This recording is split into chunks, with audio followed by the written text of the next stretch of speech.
Facebook might have to pay up for its renewable energy policies. Oh, I love this story. Yeah, a public regulatory commission in New Mexico ordered a utility to bill Facebook with about half the cost of a $85 million transmission line. And that line will be needed to accommodate renewable energy from solar and wind power in the area. And the background is that in New Mexico, Facebook is going to build a large data center, which of course will be a large power consumer. And this has sparked some concern about a chilling effect for investors because Facebook didn't anticipate that they would have to pay for the infrastructure at all. And Facebook, of course, wants to claim that its data centers powered 100% with renewable energy. And the commission now asserts that the new infrastructure does not benefit the general ratepayer, which would mean that the utility would just pay for it and just let the ratepayer pay for it. But only Facebook and wholesale operators would benefit from that because they need to shift unreliable power from solar and wind around, and this cannot be billed to the public.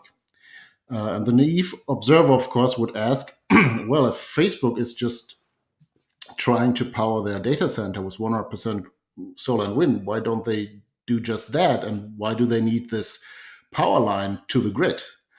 And of course, the most obvious explanation is that they are actually getting the reliable power grid mix for their data center, and then they have some kind of power purchase agreement or green credits that we talked about in early episodes of Power Hour to claim that they use 100% solar and wind or renewables or whatever they formulate in these agreements.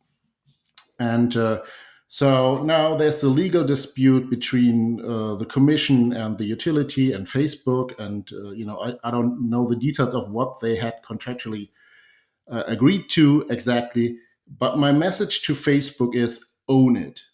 Because Facebook is sort of making this power infrastructure necessary because they want 100% renewable power, at least on the paper.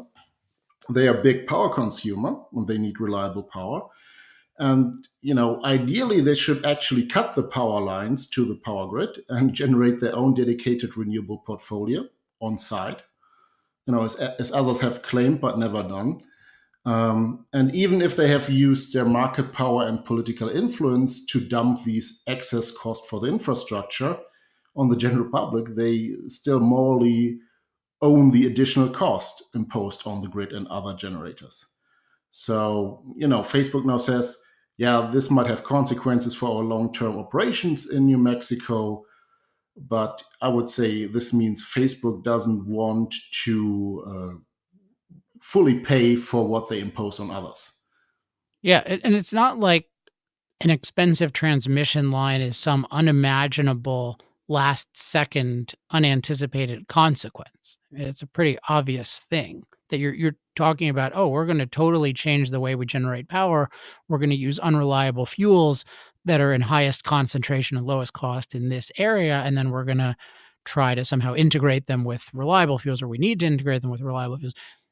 That the fact that it's unanticipated just shows that people are just clamoring to get into this for different kinds of status reasons and not thinking at all about, does this make any sense? Does it make any sense to be powered by 100% solar and wind? And if it doesn't make any sense for an area as a whole, how does it make any sense for you as a company to claim to do that or to try to do that? So I think this is a great kind of development. I'm really glad to see the trend of the unreliables starting to get exposed. I'm also glad to see the related trend of nuclear getting some positive attention. And we're working on the trend of getting people to actually measure everything by human flourishing. Then that will lead to much better thinking about everything.